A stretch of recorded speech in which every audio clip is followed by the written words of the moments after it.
সৎ ও চরিত্রবান মানুষের সংস্পর্শে জীবনের বিষণ্ণতা এবং মানসিক চাপ থেকে সুরক্ষা মেলে, জ্ঞানের পরিধি বাড়ে এবং দুঃখ, কষ্ট ও সমস্যার মোকাবেলায় দৃঢ় মনোবল তৈরি হয়। আল্লাহ ও তার রাসূল সাল্লাল্লাহু আলাইহি ওয়াসাল্লামের প্রতি ভালোবাসার এক সেতুর বন্ধন তৈরি হয়। নেকির প্রতি আগ্রহ, গুনাহের প্রতি ঘৃণা সৃষ্টি হয়। তওবা করার মন মানসিকতা ও আখিরাত নিয়ে ভাবার মতো মহৎ গুণ অভ্যাসে পরিণত হয়। আর এই সংস্পর্শ আমরা কোথায় পাবো?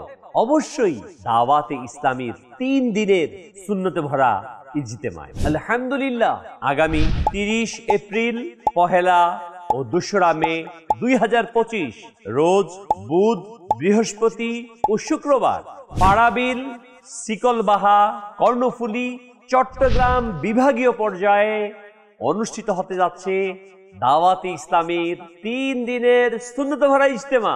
আপনিও কি এসব পেতে চান? তবে দাওয়াতে ইসলামীর 3 দিনের সুন্নতে ভরা ইজতেমায় শরীক হন।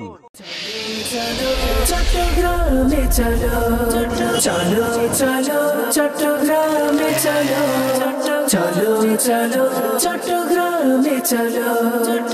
3 দিনের ইজতিমায়ে পাক হবে চট্টগ্রামে। চারিদিক থেকে আসছে কাফেলা চট্টগ্রামে।